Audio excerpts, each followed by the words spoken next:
সমাজের ভিতরে আমার আপনার সমাজে অনেক মানুষ আছে যারা মানুষকে টাকার বিনিময়ে সুদের ব্যবসা করে। এ বন্ধু, এই বিষয়টা অত্যন্ত মারাত্মক একটি গুনাহ। এ বন্ধু, এই সুদের ব্যবসা হারাম ইনকামের কারণে আপনার সন্তানের চরিত্র ভালো হবে না, আপনার সন্তান কখনো মানুষ হবে না। এ বন্ধু, হারাম রিজিক ভক্ষণ করার কারণে আপনার ইবাদত আল্লাহর দরবারে কবুল হবে না, আপনার পরিবার থেকে কখনো বিপদ আপদ দূর হবে না। এমন একটা ঘটনা, এমন এই তাফসীর, এই ঘটনা বলতে যাইয়া, এই সুদের বিষয়টা, সুদের অধপতনের কথা বলতে যাইয়া আল্লামা তারেক জামিল হাফিজাহুল্লাহ একজন বিশিষ্ট ব্যবসায়ীর গল্প উঠায় ধরে না। ওই আল্লাহর গোলাম ব্যবসা করতে করতে যখন অনেক টাকার মালিকা, এমন সময় তার কাছে সাধারণ মানুষ ধার নেওয়ার জন্য, ঋণ নেওয়ার জন্য যখন তার কাছে আসা, আল্লাহর গোলামের মনের ভিতরে একটা লোভ ঢুকলো, আমি এমনে এমনে কেন টাকা দিব, আমি যদি তাদের কাছ থেকে কিছু মুনাফা নেই, আমি যদি তাদের কাছ থেকে সুদের টাকাটা বাড়ায় নেই, তাইলে তো আমার ব্যবসাটা আরো বড় হবে। আল্লাহর গোলামটা যখন হালাল পন্থাটা ছেড়ে দিয়া যখন হারাম ভাবে মানুষের কাছে টাকা লাগানো শুরু করলো, এ বন্ধু, একদিন দুই দিন, একটা বছর অতিবাহিত হয় নাই, আল্লাহর গোলামের ব্যবসার ভিতরে 10 নামাজ শুরু হয়ে গেল। যুবক বন্ধু, আল্লাহর গোলাম শুধু ব্যবসার ভিতরে লস খায়, তার টাকার ভিতরে কোনো বরকত হয় না, পরিবারটা সুস্থ থাকে না, সন্তানগুলি কথা শোনে না। কিন্তু সুদ খাওয়ার আগে তার ঘরের ভিতরে তেমন অসুস্থতা ছিল না, হারাম রিজিক ভক্ষণ করার আগে তার সন্তানগুলি বড়ই ভালো ছিল। কিন্তু আল্লাহর গোলাম যখনই ভুল পথে পা বাড়াইয়া আল্লাহর বিধানকে বৃদ্ধাঙ্গুলি দেখাইয়া সুদের মতো গুনার কাজে লিপ্ত হয়ে গেল, হঠাৎ করে আল্লাহ গোলামের ব্যবসাটা দোষের দিকে, এইভাবে যখন দোকানটা প্লটটা কোটি টাকার মালিকা, আল্লাহর গোলাম আস্তে আস্তে কেমন যেন জমিগুলি বিক্রি করলো।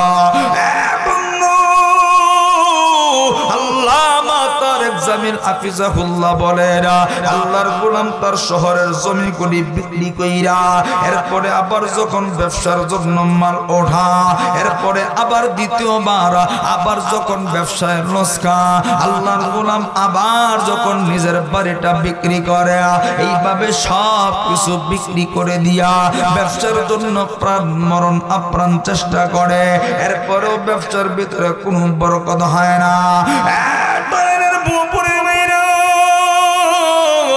একটা কথা সব সময় মনে রাখবে না, হারামের ভিতরে কোনো আরাম নাই, হারামের ভিতরে কোনো বরকত নাই। কথা বলেন ঠিক না?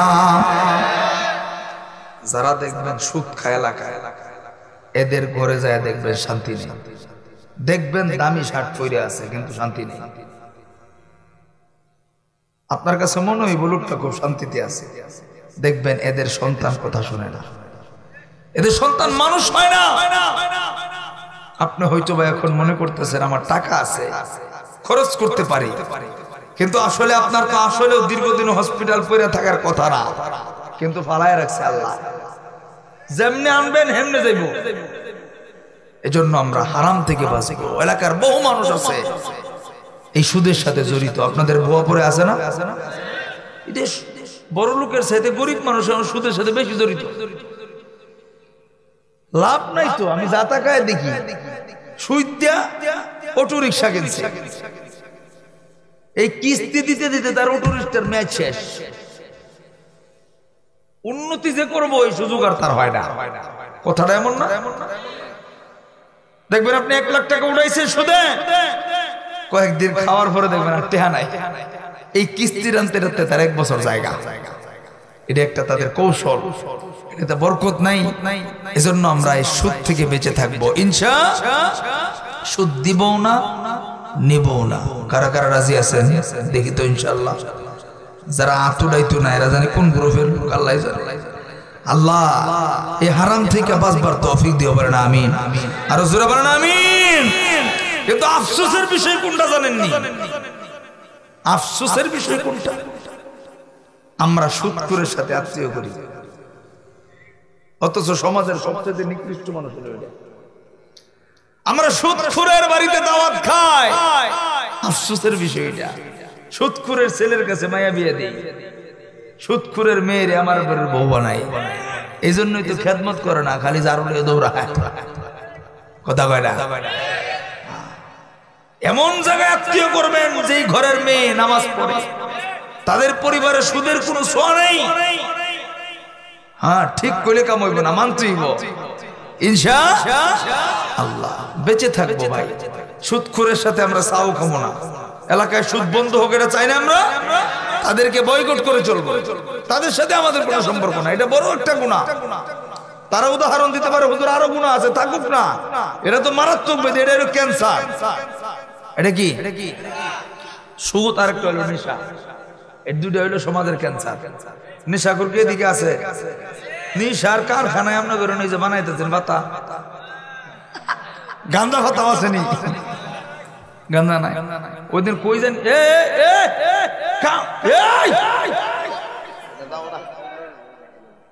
খুব তাড়াহুড়া, ভেজাল আছে।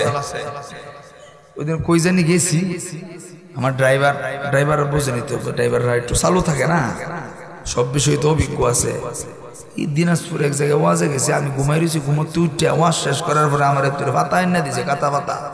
আমি কইটা কি তা হুজুর, এটা চিনেন নি? আমি কই না, কইটা হইলো গাঞ্জা ভাতা। আমি ওই সিফা দিয়ে আইটা অনেক জায়গা জুড়ে যায় দিয়ে গাঞ্জা চাষ করে এই জায়গায়, এই দিনাজপুর। আমি কই কামটা করছে কি? আমি কই এটা রেনু রাখেন না, গাড়ি যদি পুলিশে ভাই আম করে দেখলে তো তাকে কপাল খুলে, আর যে এইটা ভাই দেখো হুজুরে হ্যাঁ গাঞ্জা লয়ে ঘুরে। আমনে কারণে মোটামুটি তামাক চাষ বেশি হয় না। যাই হোক, নেশাখোর আছে এদিকে, মনে রাখবেন। আরেকটা কথা আপনাদের কাছে অনুরোধ করে যায়, যেই সন্তানটা নেশা করে, এই সন্তান বাপ মা চেনে না, এই সন্তান পরিবার বোঝে না, আত্মীয় স্বজন বোঝে না। আজকে আপনি ঠিকই আপনার বাড়ির পাশে একজন নেশা খায়, আপনারা যদি কোন কিছু কর না, আপনি ডাক দিয়ে কি করেন, খাও, তার ফোলা খাইব, আমার কি? আপনার ফোলায় যে খাইতো না, গ্যারান্টি কি? এই দেশে এক সময় মুরব্বীরা আড়ালে বিড়ি খাইতো, আড়ালে। বাতিজা যদি সন্তান দেহে, বউ দেখলে কি কইবে? আর এখন ফোলারা দিয়ে বিড়ি আনা, বাপ পুত মিল্লা গান্দা বানায় খায়, কথা ঠিক না? এটা ধীরে ধীরে অভ্যস্ত হয়ে গেছে, পরিবেশ হয়ে গেছে। এই নেশাটাও আমার আপনার সমাজে এইভাবে যদি আমরা সুযোগ দিতে থাকি, আমাদের সমাজেও পরিবেশ হয়ে যাবে। এজন্য আমরা এই নেশাকে প্রশ্রয় দিব না ইনশাআল্লাহ, সুদকে প্রশ্রয় দিব না ইনশাআল্লাহ। কবুল করে বলেন আমিন। মুসলমান ভাইরা আমার, আল্লামা তারেক জামিল হাফিজাহুল্লাহ আল্লাহর গোলাম লেখেন, এ বন্ধু, বড় ব্যবসায়ীটা ধীরে ধীরে যখন সুদের ভিতরে লিপ্ত হইয়া এইভাবে যখন হারাম টাকা তার ঘরে ঢোকার কারণে, ব্যবসা প্রতিষ্ঠানে আসার কারণে এই গোলামটার সবকিছু যখন শেষ হয়ে গেল, শেষ পর্যন্ত দোকানটা বিক্রি করে দিল। এ বন্ধু নিজের জমি গুনি বিক্রি করে দিয়া, আল্লাহর গোলাম বাড়িটা পর্যন্ত বিক্রি করে দিয়া, শেষ পর্যন্ত আল্লাহর গোলাম একদিন হাঁটি হাঁটি পা পা করে এইভাবে চিন্তায় বিভোর হইয়া পাগলের মতো রাস্তা দিয়ে হাঁটে। হঠাৎ করে নজর পড়ে একজন তাবলীগের দাওয়াতের লোক, এই আল্লাহর গোলামটারে দেখার পরে এ বন্ধু মসজিদের ভিতরে নিয়ে গেছে। আল্লামা তাকি উসমানী হাফিজাহুল্লাহ বলেন, এই লোকটা যখন তাবলীগের দাওয়াতে মসজিদের ভিতরে আমার সামনে বসলো, আমাদের বয়ান শুনা এই আল্লাহর গোলামের মনটা পরিবর্তন হয়ে গেল। আমার বৃদ্ধ বাবারা, পর্দার আড়ালের মারা, আল্লামা তারেক জামিল হাফিজাহুল্লাহ লেখেন, এই আল্লাহর গোলাম এবার কিছুদিন তাবলীগে থাকার পরে আল্লাহর গোলাম চোখের পানি ছেড়ে দিয়ে কই, হুজুর আমি আগে কোটি কোটি টাকার মালিক ছিলাম, কিন্তু আমার দিলের ভিতরে শান্তি ছিল না। হুজুর গো, আমার ঘরের ভিতরে সুন্দরী বিবি ছিল, কিন্তু আমার ঘরে শান্তি ছিল না। আমার সন্তান ছিল, আমার শান্তি ছিল না। এখন আমার কোটি কোটি টাকা নাই, বাড়ি নাই, ঘর নাই, আমি আরেকজনের জায়গায় আমি থাকি। হুজুর গো, আমি টুকরিতে নিয়ে কিছু ফল বিক্রি করে সংসার চালায়, কিন্তু হুজুর আমি যেদিন থেকে সুচ্ছাইরা দিয়া, আমি যেদিন থেকে মসজিদে ঢুকলাম, আমি যেদিন থেকে নামাজি হয়ে গেলাম, এর ভিতরে আমার দিলের ভিতরে শান্তি হয়ে গেল। হুজুর আমার ভিতরে আর কোন অশান্তি নাই, আমার মনের ভিতরে আমার আল্লাহ শান্তির নিয়ামত দিয়া ধন্য করে দিছে।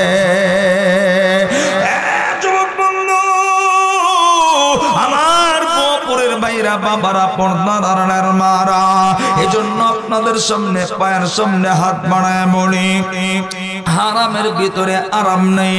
এ বন্ধু, হালাল পথে উপার্জন করবা, আমরা সঠিক পথে আমরা উপার্জন করবা। আমার আল্লাহ ঘরের ভিতরে বরকত দিবে, আমার আপনার সন্তানদেরকে সৎ সন্তান বানায় দিবে। এ বন্ধু, বড় বড় রূপ থেকে আল্লাহ হেফাজত করবে।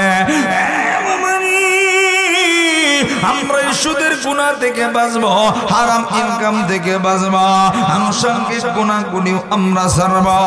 এ বন্ধু, খালেস দিনে তওবা করবা, আর জীবনে সুদ খাবো না, আর জীবনে কোনোদিন নামাজ ছাড়বো না, আল্লাহর বিধান কখনো ভুলবো না। এ বন্ধু, তওবা যদি করতে পারে, আপনি গুনাহগার হন না কেন, আমার আল্লাহ আমাকে আপনাকে মাফ করে দিবে না। আল্লাহ শুধু মাফ করবে না, ইন্নাল্লাহা ইউহিব্বুত তাওয়াবিনা ওয়া ইউহিব্বুল মুতাতাহহিরিনা, আমার আল্লাহ তওবাকারীকে পছন্দ করে না। যুবক ভাইরা, যদি আল্লাহর পছন্দের গোলাম হতে চায়, অবশ্যই আমাকে আপনাকে তওবা করা লাগবে। আর বন্ধু, কেন আমি আপনি তওবা করব না? কেন আল্লাহর দরবারে মাফ চাইব না? একটু দিলের কান লাগায় কথাগুলি শুনবেন, একটু দিলটারে বোঝানোর চেষ্টা করবেন। এ বাবাজি, এই ভাইরা গো, একটু চিন্তা করে দেখেন না, এই যে দুনিয়ার মায়ে পইরা আমি আপনি হারাম ইনকামে লিপ্ত হইলাম, যেই পরিবারের জন্য কোটি কোটি টাকা আমি আপনি হারাম পথে উপার্জন করলাম, এ বন্ধু, এই মুহূর্তে যদি চক্ষুটা বন্ধ হয়ে যায়, আমার আপনার আপন বলতে কেউ থাকবে না, আমার আপনার বন্ধু বান্ধব কেউ থাকবে না। বন্ধু, যেই পরিবারের লিগে তুমি হারাম উপার্জন করলা, দুনিয়ার মায়ে পইরা আল্লাহরে ভইলা, এ বন্ধু আল্লাহ নবীরে ভইলা তোমার জীবনটারে তুমি চালাইলা, একটু চিন্তা করে দেখো না, এই মুহূর্তে যদি আজরাইলটা আসে, এ বন্ধু, কেউ আমার তোমার আপন থাকবে না। যুবক ভাইরা, বৃদ্ধ বাবারা, আমার পর্দার মারা, একটু চিন্তা করে দেখেন না, এই মুহূর্তে যদি আজরাইলটা চলে আসে, প্লিজ কেউ কোনো দিকে নজর নাই, সর্বোচ্চ 15 মিনিট, এরপরে আমি মুনাজাত করে দিব। হ্যাঁ বন্ধু, মুনাজাতের আগে দিলটারে নরম কইরা দেখবা তুমি তওবা করতে পারো কিনা, গুনার ভুলগুলি বুঝতে পারো কিনা। এ বাবাজি, এই মুহূর্তে যদি আজরাইল চলে আসে, এ বন্ধু, আমি আপনি এই দুনিয়া থেকে যদি বিদায় হয়ে যায়, এ বাবারা, ভাইরা, পর্দার আড়ালের বাবারা, আমি আপনি যদি বিদায় হয়ে যাই, আমার আপনার কেউ আপন থাকবে না, আমার আপনার কোনো আপন মানুষ থাকবে না। চক্ষু বন্ধ হতে দেরি, এই দুনিয়ার সবাই পর হতে দেরি হবে না। আমার আপনার লাশটা যদি লক্ষ টাকার খাটে থাকে, আমার আপনারে আর লক্ষ টাকার খাটে রাখবে না, আপনার মসজিদের ভাঙা পালকিটা উঠানের সামনে হাজির। বন্ধু, ভাঙা পালকি আমার আপনার শুইয়া, এ বন্ধু, বিবি কইব না আমার স্বামীর বড় ঠান্ডা লাগবা, স্বামী কইব না আমার বিবির বড় ঠান্ডা লাগবা, আমার স্বামীর একটা জাজিম বিছায়া দাও। এ বন্ধু বিবি কইব না স্বামীর এক কম্বল দিয়া দাও। এ বন্ধু স্বামী কইব না বিবির কম্বল দিয়া দাও। এ বন্ধু সন্তান কইব না আমার আব্বার মাথায় বড় ব্যথা লাগবে, আমার আব্বার মাথার নিচে একটা বানি দিয়া দাও। এই কথা কেউ বলবে না, সবাই কেমন যেন পর হয়ে যাবে। এ বন্ধু আমি তুমি নজর করে তাকায় দেখবা মসজিদের মাইকে এলান হয়ে যাবে আব্দুর রহিমের ছেলে আব্দুল করিম নাই। এ বন্ধু আপন মানুষগুলি দৌড়ায় আইব, আমার আপনার চেহারাটা একটা নজর দিঘা, কারো দিলে মায়া লাগবো আবার কারো দিয়ে মায়া লাগবো না। সকালটা হয়ে যাবে নজর করে দেখবা আপন মানুষগুলি দৌড়ায়া ওই জঙ্গলের ভিতরে দৌড়ায়া যায় আমার আপনার লাইগা বাস কাটুনের লাইগা। বন্ধু কেউ দৌড়ায় যাইব আপনাদের টাকানের বুয়া পড়তে সাদা 3 টুকরা কাপড় কিরণের লাইগা, আবার কেউ দৌড়ায় যাইব আমার আপনার লাইগা সাদা 3 টুকরা কাপড় কিনা। এই বন্ধু গোলাপ জল সাবান গামছা কিনা, আবার কেউ দৌড়ায় যাইব আমার আপনার লাইগা জঙ্গলে গর্ত খনন করণের লাইগা, যেই জঙ্গলে আমি আপনি দিনের বেলাও যাইতে ভয় পাই। এলাকার মানুষগুলি উপস্থিত আমার আপনার জন্য উঠানে বড়ই পাতার গরম পানি কইরা আমার আপনারে গোসল করাবে। এ যুবক দামি কাপড়টা থাকবে না, এ বাবা দামি পোশাকটা রাখবে না, এ মা এত দামি পোশাক থাকবে না, সব কইরা সাদা 3 টুকরা অথবা মহিলা 5 টুকরা পড়াইয়া আমার আপনারা সুন্দর কইরা প্যাকেট কইরা ইমাম সাহেব জানাজা পড়ে খাটকেতে লাশটা রাখবে। এ বন্ধু আমার আপনার লাশ দূরের পুরো মানুষ নিবে না, যেই মানুষটারে আপনি বেশি ভালোবাসতেন অথবা যেই মানুষ আপনারে বেশি ভালোবাসত এই মানুষটা লাশটা কাঁধে লইয়া আমার আপনারা নিয়ে গুরুস্থানে যাবে। বন্ধু কবরের পাশে লাশটা রেখা আমার আপনার কবরে দূরের কোনো মানুষ নামবে না, যেই মানুষটারে বেশি ভালোবাসতাম, যেই মানুষ আপনারে বেশি ভালোবাসত এই মানুষটা লাশটা বুকে লইয়া আমারে আপনারে কবরের ভিতরে রাখবে। এ বন্ধু প্লিজ একটু চোখটা বন্ধ করো আর তুমি মন্ডি জিগাও মন্ডি এই মুহূর্তে যদি আজরাইল আইসা পড়ে আমার যুবক ভাইরা পর্দার মারা মন্ডি জিগাও মন্ডি জীবনে কত গুনাহ করলে দেখ না দিলটারে বুঝাইতে পারো কিনা। হে বন্ধু যে দুনিয়াতে যে মানুষগুলি আমারে আপনারে জীবনে কোনোদিন মাটিতে শুইতে দেয় নাই, আপনি কোনোদিন মাটিতে শোন নাই, এই মানুষগুলি মায়া দয়া ছাইরা দিয়া আমারে আপনারে ওই ছোট্ট ঘরের ভিতরে রাইখা হে বন্ধু নজর কইরা দেখে দেখবো একটা একটা বাস আমার উপর উত্তরে দেয়, আমার আপনার উপরে একটা একটা বাস দেয়। এ বন্ধু বাস কুড়ি দেয়, আমি তাকে দেব আহারে কবরটা বুঝি অন্ধকার হয়। হে বন্ধু বাস কুড়ি দেওয়ার পরে চাটাই দিয়া মাটি দিয়া হে বন্ধু তুমি তাকায় দেখবা আমি মাওলানাও তাকায় দেখব কবরের ডানেও কেউ নাই, হে বন্ধু বামেও কেউ নাই, উপরেও কেউ নাই, নিচেও কেউ নাই, পুরা অন্ধকার একটা ঘর। বুয়াপুরের মেয়েরা একটু চিন্তা করে দেখো না আর চোখটা বন্ধ করো, এই মুহূর্তে যদি আজরাইলটা আসে এ বন্ধু এই মুহূর্তেই তো আমি আপনি কবরে চলে যাব, এই মুহূর্তে কবরের বাসিন্দা হয়ে যাব। হে বন্ধু কবরে কেউ নাই, আমি আপনি একা একা কবরে শোয়া, হঠাৎ করে রাত পাকা দেখব আমার আল্লাহ কবরে একজন ফেরেশতা পাঠিয়ে দিয়েছেন। আমার আপনার কাছে প্রশ্ন 3টা, যদি গুনাহ মাফ করাইয়া তওবা কইরা যদি চোখের পানি ফেলায় কবরে যাইতে পারে না অটোমেটিক জবাব দিবেন আমার রব আল্লাহ। দ্বিতীয় প্রশ্ন করবে ধর্ম কে, আমি আপনি বলবো ইসলাম। এ বন্ধু তৃতীয় প্রশ্ন করবেন নবীকে। আমি আপনি বলবো মুহাম্মাদুর রাসূলুল্লাহ সাল্লাল্লাহু আলাইহি ওয়াসাল্লাম। আল্লাহর নবী বলে তিনটা প্রশ্নের জবাব যদি দিতে পারেন একটা সেকেন্ডেও দেরি হবে না, আমার আল্লাহ সঙ্গে সঙ্গে কবরে জান্নাতের গালিচা বিছিয়ে দিবে। বন্ধু, জান্নাতের দরজাগুলি কবরে সংযুক্ত করে দিবে, আমার আল্লাহ কবরটারে প্রশস্ত বানায় দিবে। কিন্তু বন্ধু, পক্ষান্তরে যদি আমি আপনি গুনাহ লইয়া তওবা ছাড়া যদি কবরের বাসিন্দা হয়, আল্লাহর নবী বলে ফেরেশতা প্রশ্ন করবে তিনটা। এক নাম্বার প্রশ্ন, মার রব্বুকা, তোমার রবকে? আমি আপনি বলবো লা আদরি, আমি জানি না। বন্ধু, আমি মাওলা নাও যদি গুনাহ লইয়া আহারে তওবা ছাড়া কবরে ঢুকি, ওই দিন আমি মাওলা নাও বলবো লা আদরি, জানি না। এ বন্ধু, আপনিও বলবেন আমি কিছুই জানি না। দ্বিতীয় প্রশ্ন করবে ধর্ম কি? হে বন্ধু, আমি আপনি বলবো জানি না। তৃতীয় প্রশ্ন করবে নবীকে, আমি আপনি বলবো লা আদরি, আমি জানি না।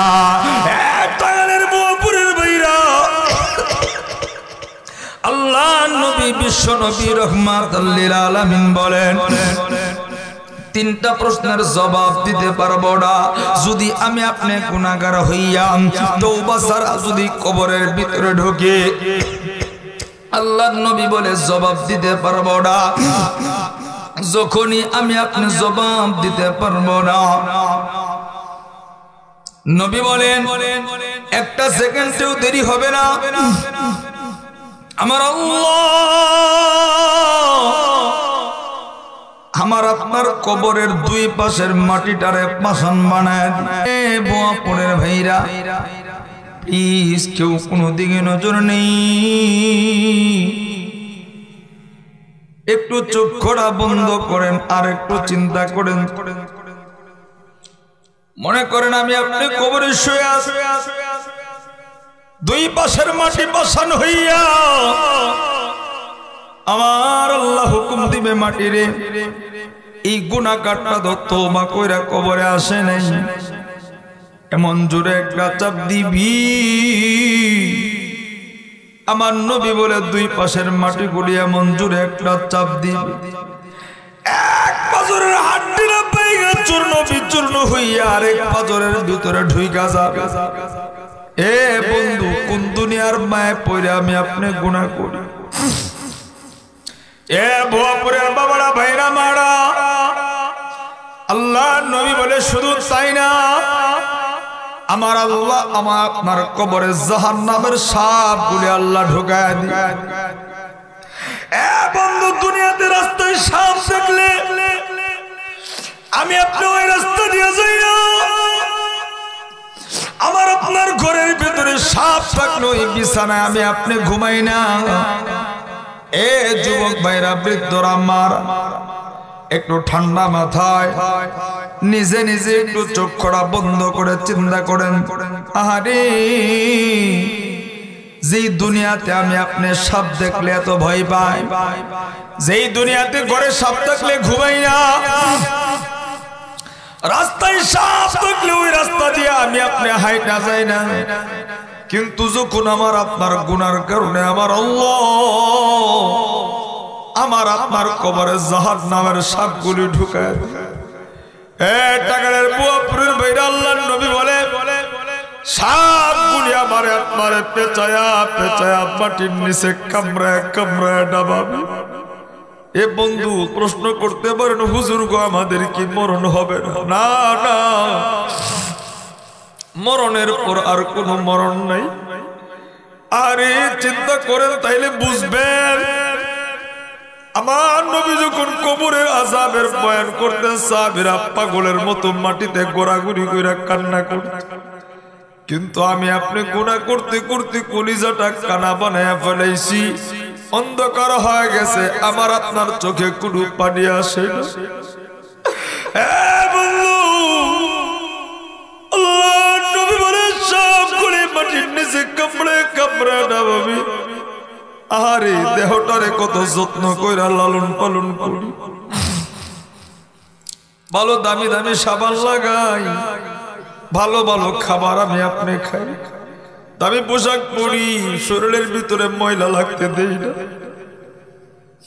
আল্লাহর নবী বলে গুনাহ লয়ে যে মানুষগুলি কবরে যাবে আমার আল্লাহ তাদের কবরে বিচ্ছু ঢুকায় দিবে। বিচ্ছুগুলি নাক দিয়া কান দিয়া ঢুইকা ঢুইকা দেহটারে কামড়ায় কামড়ায় খাবে। টাঙ্গাইলের বুয়াপুরের বাইরা, পর্দার মারা, শুধু তাই না আল্লাহর নবী বলে কবরে জাহান্নামের আগুন ধরায় দিবে। এ বন্ধু আগুন গুলি ধাঁধা কইরা কবরের ভিতরে জ্বলে। আহারে দুনিয়াতে মোমবাতির আগুন সহ্য করতে পারি না, চৈত্র মাসে 10টা মিনিট রৌদ্রের তাপে সহ্য করতে পারি না। একটু চক্ষুটা বন্ধ করে চিন্তা করেন তো আমার আল্লাহ যখন গুনাহের কারণে আমার আপনার কবরে আগুন ধরায় দিবে,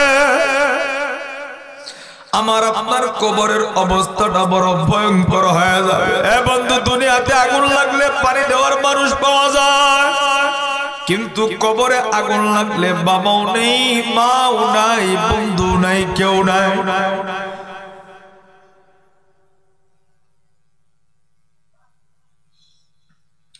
যুবক ভাইরা, বৃদ্ধরা আমারা জীবনের গুনার দিকে দেখিয়া আজকের ময়দানে চোখের পানি ফেলে আমরা তওবা করব, আর জীবনে কোনোদিন গুনাহ করব না। কারা কারা রাজি আছেন দুইটা হাত উঠাইয়া? এ বন্ধু 2 ফোঁটা চোখের পানি ফেলাইবা। এ বাবা দাড়িগুলি সাদা হয়ে গেছে, এখনো গুনার জন্য কাঁদতে পারেন না। এ যুবক জীবনে কত গুনাহ করেছো, দেখুন আজকের ময়দানে তওবা করতে পারো কিনা। এ বন্ধু যার যার গুনার দিকে তাকাইয়া 2 ফোঁটা চোখের পানি ফানাইয়া জবানটা খুইলা আমার আল্লাহরে ডাক দেও না দেখি আল্লাহ।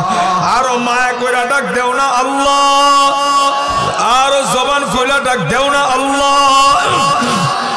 আল্লাহ গো আমি তুমি তাকায় দেখো গো আল্লাহ, তোমার গোলামগুলি গুনাহ কইরা ভুল বুঝতে পাই না, চোখের পানি ফেলায় ফেলায় তোমার কাছে তওবা করে। আল্লাহ গো প্রত্যেকের জীবনের গুনাহগুলি তুমি মাফ কইরা দাও। এই মজলিসে যাদের মা নাই বাবা নাই, আল্লাহ গো যাদের মা নাই বাবা নাই, আল্লাহ কবর গুলি জান্নাতের বাগান বানায় দাও।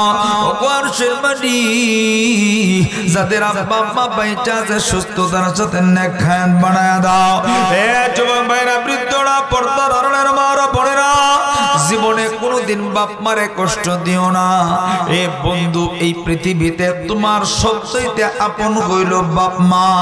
এ যুবক তুমি তোমার মারে চিনো না, এজন্য তুমি তোমার মারে কষ্ট দাও। এ যুবক আজকের বয়ানে তুমি অল্প সময়ে তুমি শোনো মা কারে বলেন। এ বন্ধু যার চেহারার দিকে তাকাইলে আল্লাহ সগীরা গুনাহ মাফ করে, এটার নাম হইল মা। এ বন্ধু যার চেহারার দিকে তাকাইলে আমার আল্লাহ কবুল হজের নেকি দান করে, এটার নাম হইল মা। এ বন্ধু তোমার মা কে তুমি চিনো না? আল জান্নাতু তাহতা কদামিল উম্মাহাত, তোর মায়ের পায়ের নিচে তোর জান্নাত। এ বন্ধু মা কে তুমি জানো না? মা হইল নবী বলেন ঘরের রহমত, মা বাবা হইল ঘরের বরকত, মা বাবা হইল সন্তানের জান্নাত সন্তানের জাহান্নাম। যুবক বন্ধু এই মাটার জীবনে কোনোদিন কষ্ট দিও না। মনে রাখবা যারা বাপ মারে কষ্ট দেয় এদের ঘরে কোনোদিন বরকত হয় না। এ বন্ধু অসুস্থতা পিছন ছড়ে না, এদের সন্তান ভালো হয় না। এ যুবক ভাইরা বাপ মারে কোনোদিন কষ্ট দেব না। মারে তুমি কেমন কষ্ট দাও? আমার তোমার মা তো আমারে তোমারে কোনোদিন কষ্ট দেয় না। যেই মা 10 মাস 2 দিন আমারে আপনারে ছোট্ট ঘরের ভিতরে লালন পালন করছে, এই মা তো আমারে আপনারে কষ্ট দেয় নাই। আরে মারে তুমি চিনলা না, আজকে মাটারে খাবার দাও না। এ বন্ধু বাবাটারে তুমি দেখতে পারো না, যেদিন মাটা হারাইবা, যেদিন বাবাটা হারায় ফেলবা, ওই দিন বুঝবা জীবনে কি হারায় ফেললা। এ বন্ধু মা কারে কই জানি, যেই মা তুমি মাদ্রাসা স্কুলে পড়তে গেছো, বাড়িতে পুকুরের বড় মাছটা উঠায় খাইতে চাই, মা কই আমি রান্না করতে পারবো না, আমার আব্দুল্লাহ বাড়িতে না আসা পর্যন্ত আমি মা এই মাছ রান্না করে খাইতে পারবো না। কিন্তু তুমি এখন এই মারে খাবার দাও না। এ যুবক, কোন মারে তুমি খাবার দাও না? যে মা আমার তোমার লাইগা রাতে রাত ঘুম ঘুমায় না। আরে মা দিনকে দিন মনে করে নাই, মা নিজের জীবনটাকে জীবন মনে করে নেই। এ বন্ধু, এই মাটারে কষ্ট দিব না, এই বাবাটারে কষ্ট দিব না। যুবক বন্ধু, যে সন্তান বাবারে কষ্ট নেই, এই সন্তানের তো আল্লাহর কাছে কবুল হয় না। এই সন্তান সবে বরাতে কাঁদলেও কবুল হবে না, রমজান মাসে কাঁদলেও কবুল হবে না। এ যুবক বন্ধু, কোনদিন বাপ মারে কষ্ট দেব না। কারা কারা রাজি আছেন দুইটা হাত উঠাইয়া একটু জবানটা কইরা ডাক দেন না দেখি। আল্লাহ আল্লাহ, যাদের আব্বা আম্মা আছে তুমি নেক হায়াত বাড়ায় দাও, বলেন আমিন।